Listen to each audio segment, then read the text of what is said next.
Real Talk is proudly sponsored by Huawei P20 Pro and MTN. Each week for 10 weeks, we're giving away the latest Huawei P20 Pro and 10 gigabytes once-off MTN data to 10 amazing storytellers. All you have to do is share your special moments with us. Follow at Huawei ZA and at MTN ZA and tag us with hashtag Huawei P20 and hashtag Real Talk Moments. We want to see and hear your stories and create lasting connections across the country. Each week there's a different theme, so keep checking our social pages for details and you could be a winner.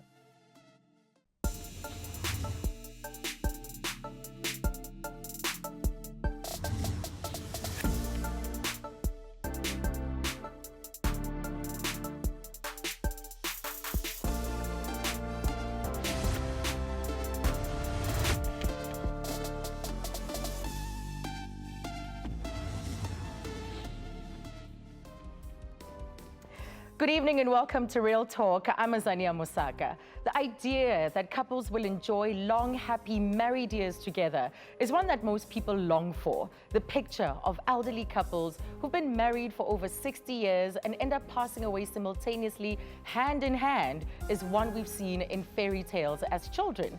But the fact of the matter is life happens and things can sometimes end tragically and quite suddenly.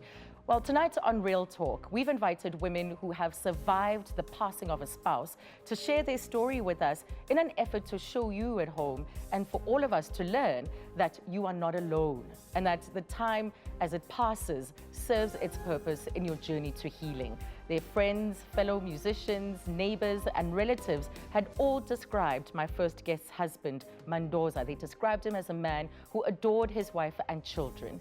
And it gives me great pleasure to welcome to Real Talk Mendoza's wife, Mpho Shabalala. Mpho, welcome. Thank you, Azania. Thank you guys for having me here. Yes, and I'm sure it's been quite a journey. Next month is going to mark 2 years since Mendoza's passing. Yep. How have you been coping? How are you feeling about that? I'm okay now, I must say. It's been a journey. Yeah. 2017, I wasn't okay, I'm not gonna lie.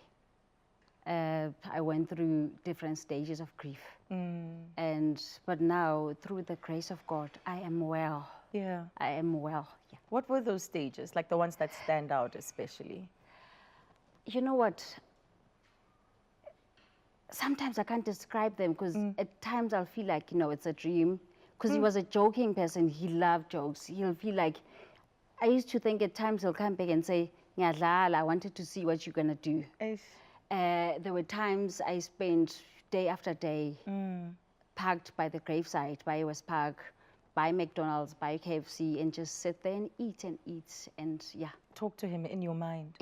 Yeah, I'll have, because you know it's on the road, and I'll have the car open, sit there, and just after dropping off the kids to school, and then sit there the whole day until it's time to pick up the kids from school. Day. Yeah, and I spend time being angry with God and to say, you know what, I've been through so much in my life, you came through, but only this one time that I asked you to come through, you didn't. But at that time, I failed to understand the reason. Yes. And have you come to a sense of what that might have been or what that is? Oh, yes. To gain more wisdom in God. Yeah. I have never been enrooted in God like I am You now. are now. Yeah. You know, he was a public personality. He had so much energy. He loved people. He loved the stage. He went for his dreams. And then he was diagnosed with brain cancer. How did you first find out? Whew. Let's go back. You know, I sit at times and think, good, when did cancer come into my family? You know, it was in 2015. He just had this eye problem, and we thought, oh my gosh, just, you know, let's go and see eye specialist, whatever. But after we spent the whole day there with the eye specialist, they said, no, this is deeper than we think it is. Right. Go for tests and everything. When the test came back, it wasn't brain cancer.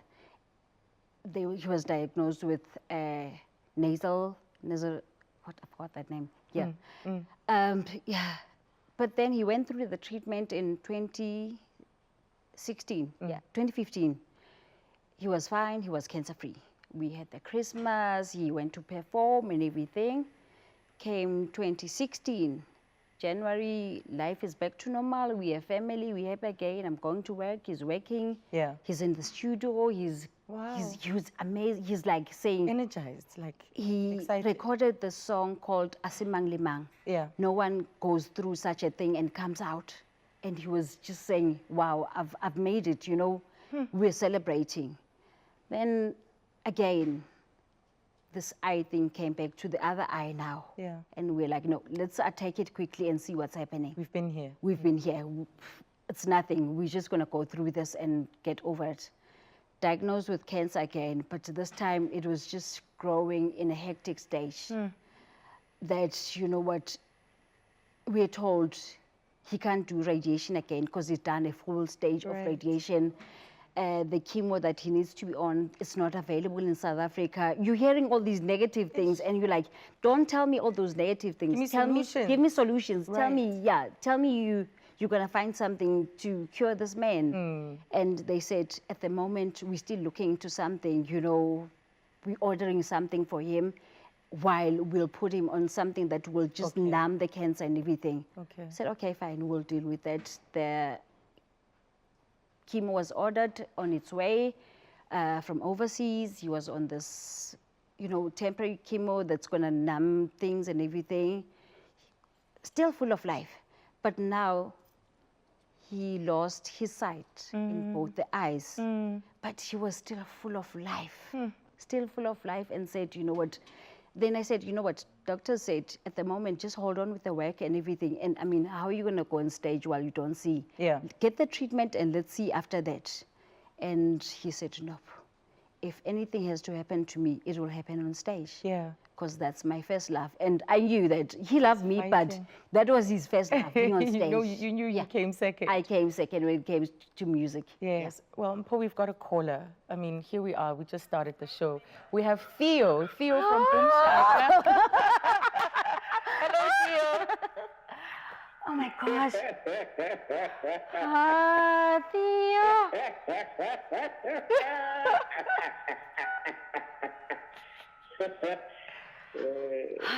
Hi. Hello. Great to have you on the show. So what do you have to say to Mpho? Goodness. How are you? I promised that I was gonna call. No, I he went has on to a tell you journey, something. a very emotional journey, and I'm so grateful that I was with both of them a day before Mendoza passed on. Right. And we were praying, and I was even telling Mpho today that, you know, I felt so guilty, and I felt so guilty that, you know, the way we prayed that day and Duduzi was not okay, you know. But we kept on praying, you know, and hoping that, you know, this thing would disappear from his body, you know. And I was saying to her that, you know, I felt that God had failed us, you know. And she said to me, God destiny, you know. So she's a very strong individual, and I love her so much. I love you too. Oh, Theo, thank you for those words. Thank you for calling in. Yeah, no, thank you so much, man. Oh, we're humbled. Thank you. Thank you. I'm sure the music fraternity has just wrapped you guys in a lot of love and care. Oh, I know. Oh my gosh, this call. Yeah. This man came Saturday morning, due on the 17th, and due passed on the 18th. And we just dwelled in prayer. We dwelled in prayer. And earlier on, when he said to me, I feel like I failed Mdu. And I said, no, Theo, you were opening up for the new journey that Mdu was going to be going to. You didn't fail him. Actually, you open up the new journey, and where he is, he's dancing up in heaven. Yes. Yeah. But you raised children together. You're raising these children now. How difficult has it been? Oh for my them? gosh. Yeah, you know what? He's been there from day one when Tukulu was born, the Nkalakatha days. Yeah, yeah. He's never been an absent father. Yeah. He's always been there. So I think one of the scariest things for me was am I going to do it? Am I going to be able to do it? Looking at Tukula is tall, I'm like, is he going to listen to me? Yeah. But I must say, their father has done an amazing job. My kids respect me. We call each other tag team. You know, we're a team. We're a family. We're a young family. It's 2 boys, 2 girls in the house. Yes. We laugh together. We play together. We pray together. We do everything together. And by the grace of God, I'm doing an amazing job. Yes. Yeah. Well, you're coming back a little bit later. We need to know how you are continuing with his legacy, because you are involved and you've established the Mendoza Foundation. So we're so reassured, Mpho, to see you and the kids coping in the manner that you are, especially with this milestone approaching, which is going to happen on your birthday. How are you going to celebrate that? Just quickly, what do you think you'll be doing? We're unveiling a statue Okay. in Soweto, the Yeah. first statue in Soweto. Where? Soweto Theatre. And just celebrating his life and raising funds for the Mendoza Foundation. We're having a gala dinner there, and we've got lots of big brands joining us there. Fantastic. We'll get more of an update on the Mendoza Foundation when Mpho joins us a little bit later on in the show. So how have you dealt with the loss of your spouse? You can share your story with us right now on @RealTalk on 3, or you can call the number on your screen. Well, my next guest was widowed after only 6 months of being happily wedded to her husband. She joins me after the break to share her story. We'll be back in a moment.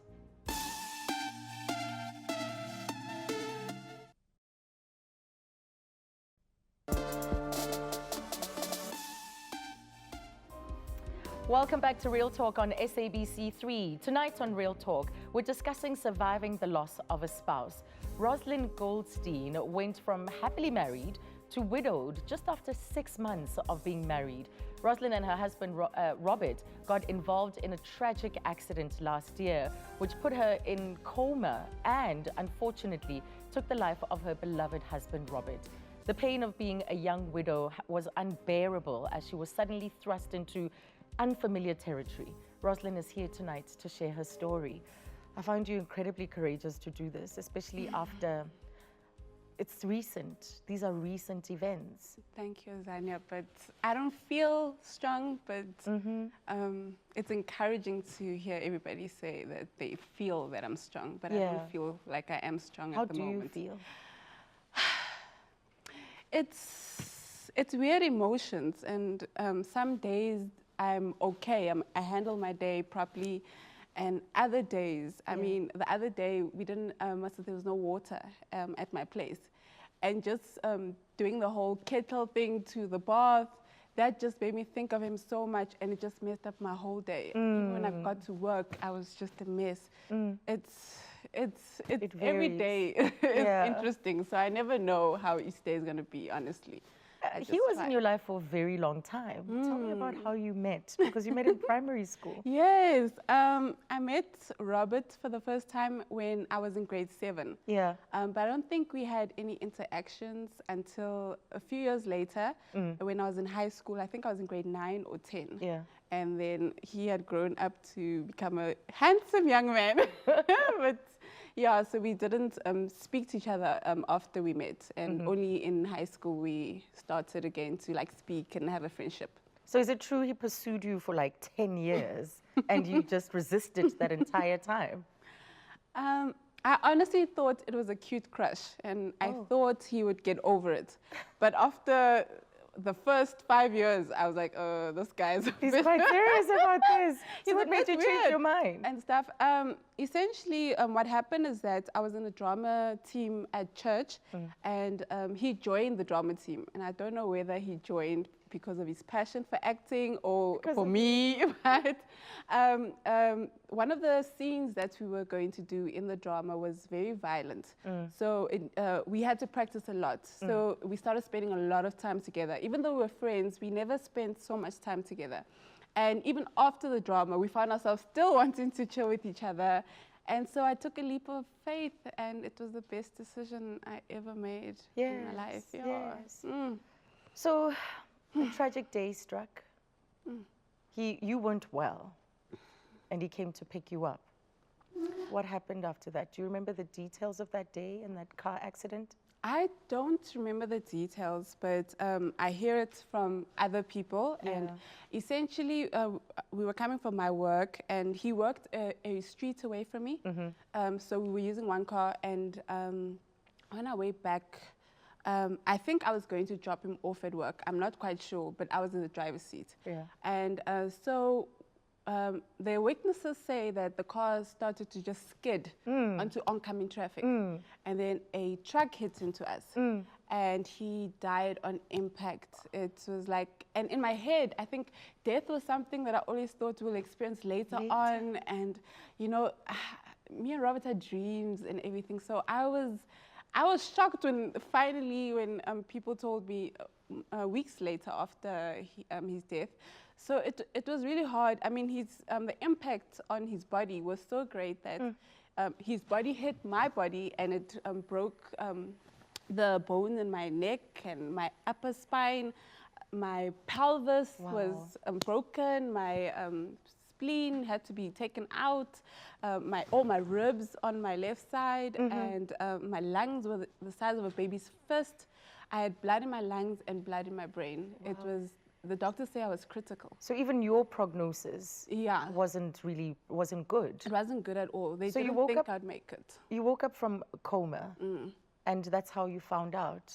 Not really. I woke up from the coma, and because I was critical, nobody told me anything. I see. And everybody, because I had the head injury and I had blood in my brain, I have memory loss. And so essentially, the only person I could remember was my husband. I woke up, and when I hear my father-in-law tell me that when I still had pipes when I was still in ICU, I would, like, you know, tell, where's Robert? Yes. You know, that's... You asked for him. And nobody told me anything. And because my brain wasn't really functioning correctly, I could ask you a question, you could change it quickly, and I wouldn't even recognize the stuff. And I actually had gotten a nurse the one day, I think it was 2 weeks later after being out of ICU, and I said, "Nurse, where's my husband?" Yeah. And she's the one who told me and stuff. So Without a psychologist present, without a family psychologist, present. without family, you know. So when my friends came to visit me later on, because I think my family was coming later on in the evening, and when they came to visit me, I had said to them, "Guys, the nurse says Robert is gone." Did you think it wasn't true? And they kept saying, "Oh, maybe it's a dream, maybe it's something," because this whole time, I mean, I even did a voice note to him, and I was saying, "Babe, why aren't you here? I miss you. Just come visit me, come see me," and stuff, because I honestly thought he was still alive. So even though everyone told me, I didn't really feel it inside. I was like, oh no, these guys. So when I saw my father-in-law, the first question I asked is, did you guys pray for him? Because I didn't understand, like, why is he gone Was he not there? so soon? Yes. After we got married, even worse. So it's I see you're still wearing your wedding ring. yeah. Yeah. I don't think I'd ever take it off. Ever. Ever. You're 28. Yeah. And you know, at that age, you're thinking you still have the rest of your life ahead of you. Is your mindset on the fact that you're committed to the relationship you had with him? You know, every single person who would describe Robert and I's relationship, the one thing they always say is that it was so clear that Robert loved me, and the way that he acted with me and the way he treated me.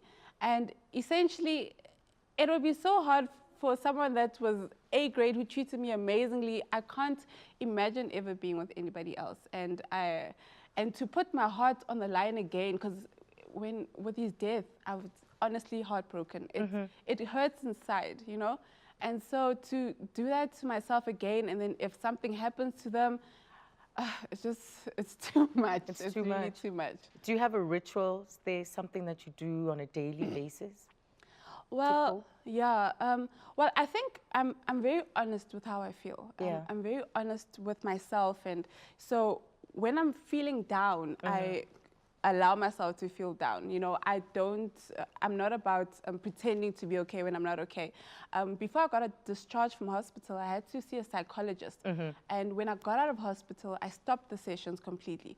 But as weeks went by, and as my medication started Being weaned being off less, it. yeah. Yes, So yes. then I started to feel it more, and then I had to get myself back into psychology, and I was like, no, I need help, you know. Yeah. And essentially, if it's not for my family, my in-laws, my church, like God is to me, I'm not supposed to be standing here right now. I'm not supposed to be sitting here.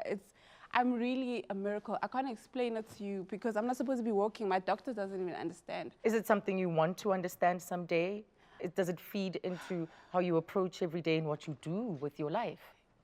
Yeah, because why would God save me from death and to make me suffer, you know? And I think essentially as a child, I would always sing songs like, in every season, God, you're good, you know, you give and you take away.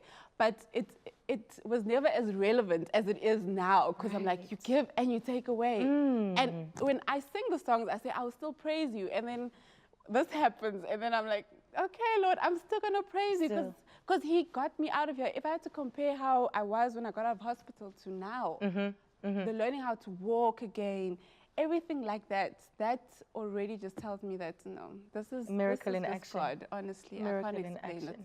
Well, Rosalind, we're going to continue to unpack what life is like after losing a loved spouse a little bit later, but we now have a sense of the journey that you've traveled, and it's still so early, early. Thank you for sharing that. Thank you. Right, so after the break, we'll meet a woman whose story of loss inspired her to start a support initiative for other women. We'll chat to her next. We'll be right back.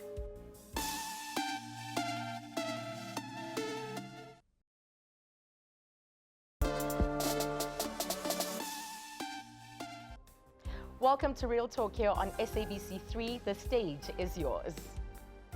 Tash Reddy was never one to have society dictate to her how and when she should grieve her loss. She lost her husband in a tragic accident in 2008 and then went from being her free and bubbly self to completely withdrawing from social life. But even with the anger and the grief that engulfed her at the time, she still found it in her. She found it in her heart to reach out to other widowed men and women and started a platform where they could connect and share with their pain through the Widowed South Africa Support Group. Tash, thank you so much for being here. Thank you, Azania, for having me. So you have found this incredible purpose through your organization. I believe with every kind of pain comes purpose, and with that purpose comes extreme power. Yeah. In the beginning, it was extremely difficult, and I couldn't understand. We all have the question, why me? Why me? Until someone said to me, why not you? Yes, who should it be? If not me, then who? You know, and I went through a lot of pain with losing. When you lose someone you love from your soul, and like our previous guest said, who you have plans with and who you're going to spend your life with. I was pregnant at the time as well. My son was 2 years old. And so I had a life planned out. I knew what was happening. I was at the best space in my life. And to have it cut short in a second. Yes. And I stood there and watched them. I watched the entire thing happen in front of me when they tried to resuscitate him and put him in the body bag and put him in the mortuary van. And standing there, I'd be honest with you, you're thinking, every other thing but that you are now a widow. Yeah. And I remember a few days after that at the funeral when an aunt said to me, what are you going to do? You're a widow now. And I was like, who's a widow? I'm not a widow. To me, widows were literally the women who sat in the corner and felt sorry for themselves and were pity parties, really. And then I had to deal with the stigma. What was happening in your community? What was the reaction? Especially in the Indian community. And I found it after starting Widowed, it's actually across all the communities. There's such stigma attached to widows where, you know, you're supposed to love that man for the rest of your life, and you do. I mean, that's something that'll never change. You'll never stop missing him and stop loving him. A part of who he was will always be a part of who you are. I mean, that's all our relationships in life. Yes. So women are seen as if they carry on with their life, that they're not honoring. Honoring that memory, yes, not honoring that memory. So I was told as a woman, my life was over. As a widow, I was seen as bad luck. I wasn't allowed at functions or at celebratory things because I was bad luck. How I dressed was a problem, which is why I make sure that I look really good all the time. A statement to A those statement, yes. people. How I dressed was a problem. How where I went, what I did, how much money I spent, because you know there's the thing that we Killing for are. money or Oh no, yes, there is you're the living thing. off. All widows kill their husbands. All widows kill their husbands. Somehow we found some way to kill our husbands. Yes, somehow. Even if we were not even in the picture, we killed our husbands. So we all go through relatively the same thing. Problems with the in-laws. Some don't. I'm generalizing. I'm talking about broadly. Broadly, yeah. A lot of the across the race groups, a lot of the problems are the same. Problems with people turn on you, people turn their backs on you, people who are closest to you suddenly don't want to be with you anymore. Women suddenly think you're after their men when their men are actually thinking that you are craving some kind of attention, and then you have all the men running after you, and you're really the innocent party in it all, trying to deal with all the grief. So there's a whole lot of different things happening to you, and you're thinking, what do I do? And there's no, everybody's saying, I know what you're going through. Really? Really? Yeah. Really? Tell me what it's like to lose your husband, then like have a miscarriage after, and then like have to change your entire life, and then have everyone tell you what to do, when to do, how to do it. Tell me, do you really know how I feel? Yes, because sometimes these words start to ring hollow. You know, when and you're then going they through say, it. yes, and then people will say to you, God takes the best ones first. God needed an angel. I don't want to hear that. Do you know what I needed to hear? Yeah. You're going to be okay. That's all I needed to hear. And for You're someone gonna to be listen, okay. right? Someone to listen that today, it's really, really hard. Today is hard, but joy will come in the morning, and life's going to be amazing, and your best life's going to be out there. Yeah. And do you know who gave me that? My 3-year-old son. How was it having to communicate this to your child and having to go to school? Because, you know, so much of our society is built around an expectation that we have that nucleus family. You know, so anything that's outside of that, people are ostracized, people are bullied or victimized. You know, I think as a society, I was reading the paper today as soon as I got into the airport, and the headline said widows, and I read the paper, and every widow that was interviewed in there said, he was my everything. He gave me everything. He did everything for me. And that is what, as society, we do. We make women believe that they are incomplete without the man. And so we actually give them a victim mentality.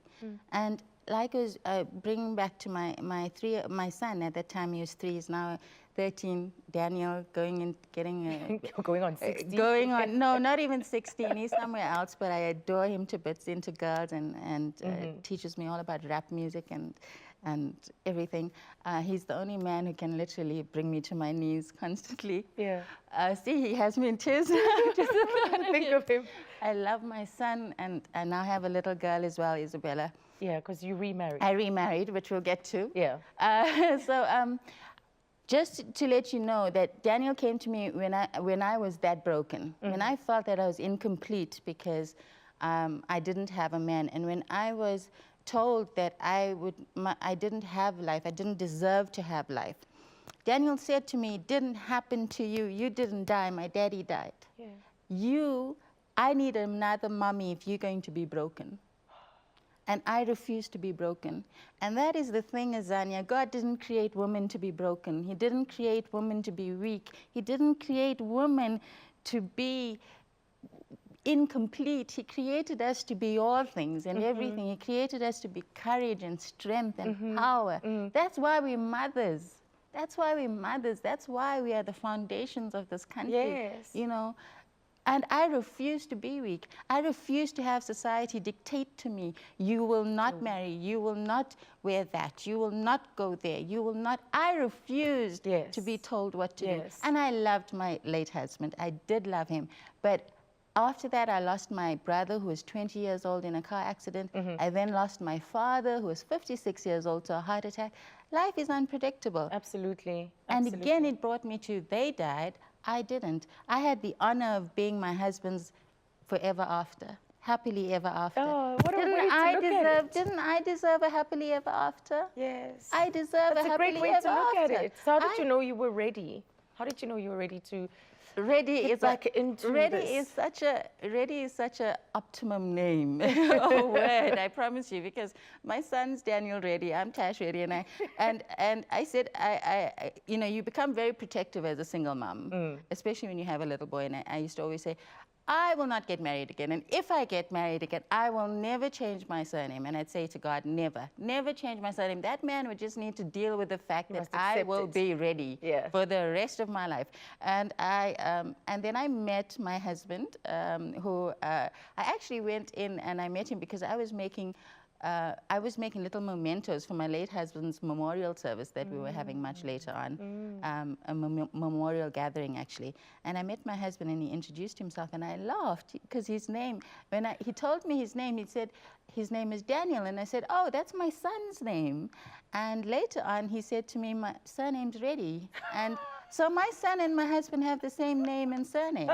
How great is our God? I mean, he plans things down to the last detail. So I never had to change my surname. Yes. My husband and son have the same name and surname, so everyone thinks my son is just Junior Daniel. Yes. And I must tell you that, you know, I used to always pray and say, God, I also felt that I'd never get married again. I'd never want to take my ring off. And it's so significant because when I see married women, and my husband and I have fights about this all the time because he hates wearing his wedding ring. Okay. Which I'm letting him know now. I'm On a putting it public on a national platform. This is definitely something I'm unhappy about. I'm very unhappy about it. When I said I'd never take off my wedding ring, I would never get married again. I said all of those things. And then I came to a place of peace where I felt I did deserve to have love again and life again. And Daniel showed me that I deserve to be loved. Absolutely. And I think we've got Shirley on the line. Shirley, you're calling from Durban and you have a question for Tash. Good evening. Good evening, yes. Yes, you can go ahead. What would you like to know? Good evening, how are you? We're good, thank you, Shirley. Good evening, Tash. Good evening. Yes, I would just like to know, you know, I'm in the similar same situation where I've lost my husband in the past 6 years now, and I'm still grieving over him, and I've recently gone into a relationship where it's now gone into the marriage phase, and you know, my current fiance is constantly backbiting me about me being so open about my passing over of my husband. Yeah. And you know, the thing is, like, it's so difficult, and I want to know, how do you do it? You know, how do you move on from it? How does, you know, the person that you're with at this moment get past you always being so visible and so public? You know, like I watch your Facebook and I see you constantly sending birthday messages, you know, about your late husband, and you know, it moves me to go and want to do that as well. But then I think to myself, I have this wonderful, amazing man in my life, and now how do I go and sort of betray him? You know, I feel like I'm betraying him, knowing that my husband has passed on, he's accepted it, and he's accepting me and my child. But I mean, how do you do it? I mean, how do you still portray that love for your passing on of your husband, but at the same time show the love for the new, your husband at the moment, by my future husband? Yes. I mean, great question. Doesn't it cause conflict in the marriage? Doesn't it raise, you know, like doubt, or make it feel like you're just with him for the sake of being with him? Or Shirley, let's get Tash. Yeah, let's get Tash to respond. I think you've given us quite a good summary of some of the conflicting emotions and the things that are at play. I have a lot of that. My husband is the victim of a lot of that, what Shirley said, in that people say to him, how can you allow Tash to do that? And I think, talk about and to still talk about it. I think from the time he met me, I was already the founder of Widowed South Africa, which have now relaunched to Bavuka, which is they rise, because we as women need to rise, and that is the meaning of Bavuka. So I have a new foundation called Bavuka, and we're going to rise, and which I'll tell you about now. But it just brings me to this: it's that you can never love two people the same way, never. Not even a mother can tell you she loves all her children the same. Right. Right? And people need to understand this. It takes a very immature mind to not understand that you can never love two people the same way. Those two people, my two husbands, have brought two different aspects of me to life. And right? For a reason and a season. For a reason and a season. And it's something that through the numerous losses I've gone through, something that I read that stayed with me, where a loved one says, don't give me your grief, give me your gratitude. Right. I am so grateful for what I had with my late husband. I'm so grateful for the love I had with him. I'm so grateful for the power he gave me after I lost him. I'm so grateful for the little boy he gave me. Yes. I'm so grateful for the woman I turned into because of him. And I will not allow anyone to not be grateful for that. And to tell you how to remember him and how to honor this relationship. And how Listen, to honor Tash, this relationship. we do have to take a break. Yes, but you're coming back. absolutely. We'll unpack. There's just so many areas, So many things, to yes, still yes. address. And Tash will be back as we talk to all the ladies. So after the break, the ladies are back on the couch with me as we discuss assumptions of grief and how to cope when you have young children and a whole lot more. We continue to take your calls.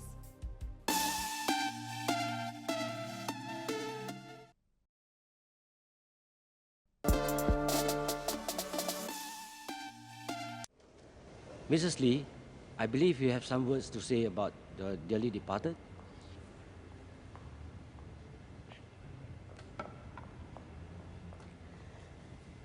I'm not going to sing praises for my late husband. Not today. Neither am I going to talk about how good he was. Enough people have done that here. Instead, I want to talk about some things that will make some of you feel a bit uncomfortable. First off, I want to talk about what happened in bed. Ever had difficulty starting your car engine in the morning?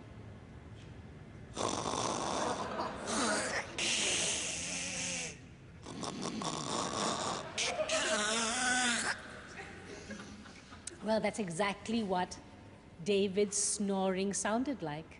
But wait, snoring wasn't everything. There was also this rear-end wind action going on as well. Some nights, it would be so forceful, it would wake him up. What was that? He would ask. Oh, we're all in stitches. That release from the rear end, and it would even wake him up for, hey, King you. Well, welcome back to Real Talk. I'm still in conversation with my lovely guest about surviving the loss of a spouse. And remember that the lines are open for you to share your experiences as well and how you have coped through losing a spouse. And perhaps you'd like to ask the ladies a question or two, so do give us a call, or you can also tweet at Real Talk on 3.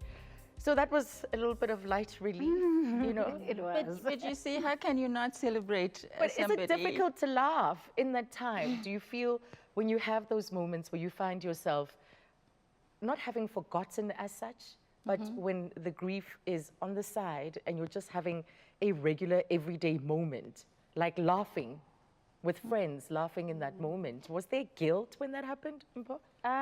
For me, no. That's why even with his funeral, I was able to go up on You stage. went up and spoke? Not many. And I Yeah, said, not many people can do in that. our culture, they were like, no, you must be covered in a big blanket. And I said, unless you woke up next to this man every day, I even told my dad that you will not tell me what to do.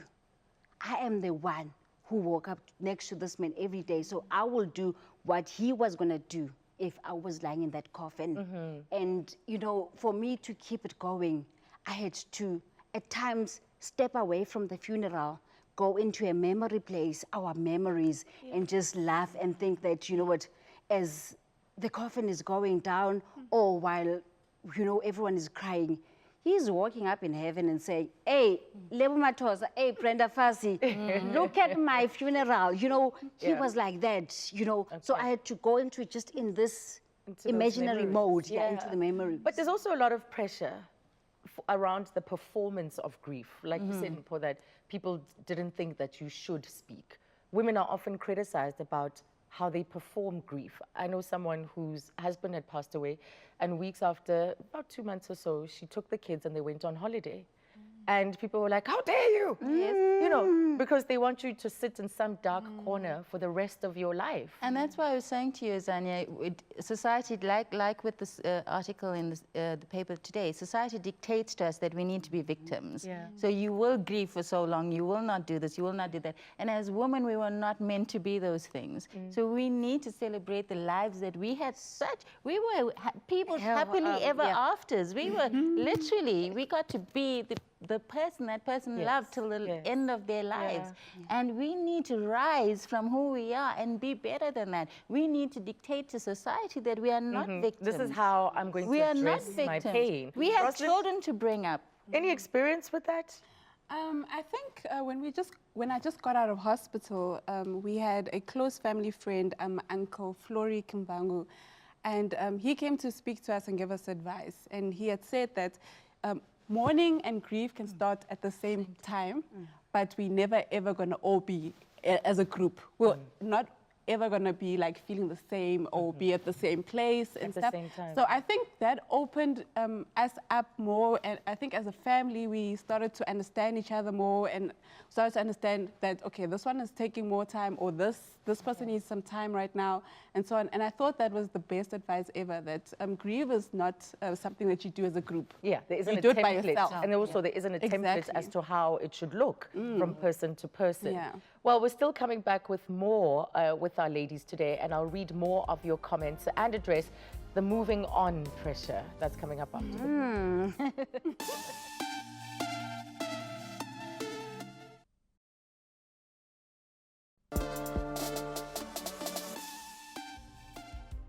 Welcome back. Being a young widow is tough.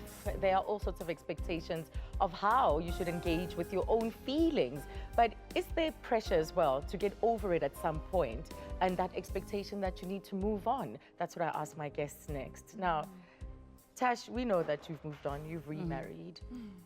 And Rosalind, you were clear. For now, that's not something you're thinking about at all. And Paul, with you, it's something we didn't get to touch on at all. Are you looking for someone when you know that you're ready? I am not looking. God will guide me, Azania. Yes. At the moment, I'm just too hectic. I wouldn't have time for anyone. I've got the business, I've got my kids, but I said, you know what? I'm young also. I'm only turning 38 now, but for me, it's going to be a difficult one, because it's not only going to be the family watching me, it's the fans, it's everyone, you know.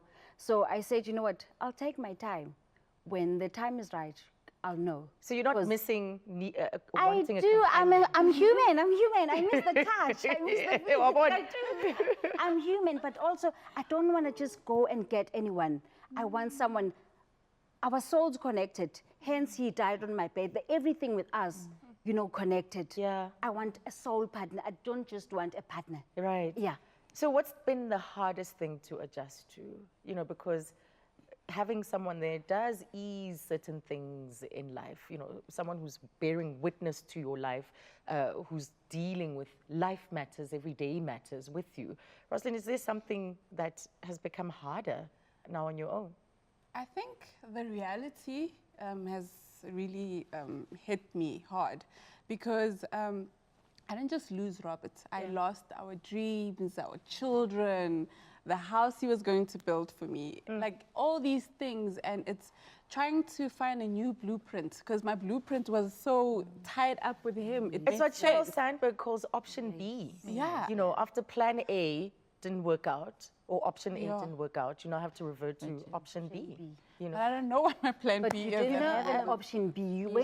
We never spoke of death in my family. We don't. Nobody goes. Yeah, you understand that, that. let's plan, should you die, Tukulu must do this, Tumelo must do this.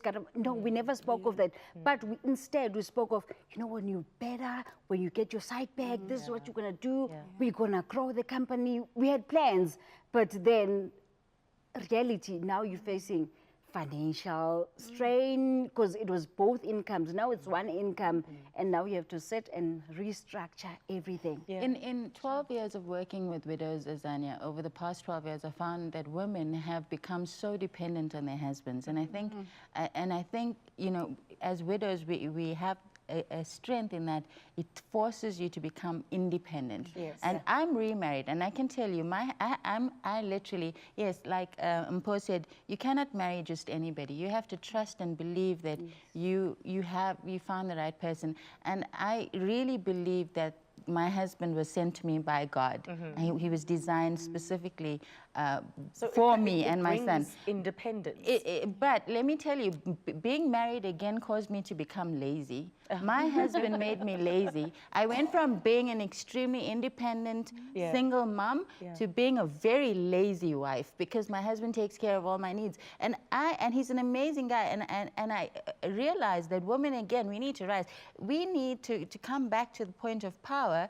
And I found, because as I work with widows, they don't even have CVs. They don't know if there's petrol in their car. They don't know what their light account is. They don't know what to pay, where, when to pay. Some of them don't have driver's license. They don't know what their bank account details are. That's a great sound warning that we need to bear in mind. And we but have to. In the time that's left, I want to talk about the work that the Mendoza Foundation is doing, what you intend to do with it, and how people can get involved. Basically, because, you know, there was a reason that he was diagnosed with cancer. Everything was aligned with God. Then I said, you know, through my grief, what will make me heal? You know, I couldn't save him on my birthday, but guess what? I can save many other people. Yeah. So the Mendoza Foundation is there to educate and support cancer patients. All right. And people not diagnosed with cancer also. And also knowing how to guide the family, support the family. Because when someone is diagnosed with cancer, it doesn't affect that person only. It affects the whole family. As they say, gets affected. Yes. So we have the Mendoza Foundation, we have the Bavuga Foundation. The resources are there. And of course, the widows of South Africa for that support that you may need in this terrible time of grief. Well, moving through the grief process is also never an overnight task. So acknowledge and honor your loss and take all the time that you need. I want to thank all of my guests for coming through today, but make sure you also join us tomorrow on Real Talk as we bring you moving sounds from some of your favorite local musicians for an urban gospel evening on a Feel Good Friday like we often do. From all of us at Real Talk, it's good night.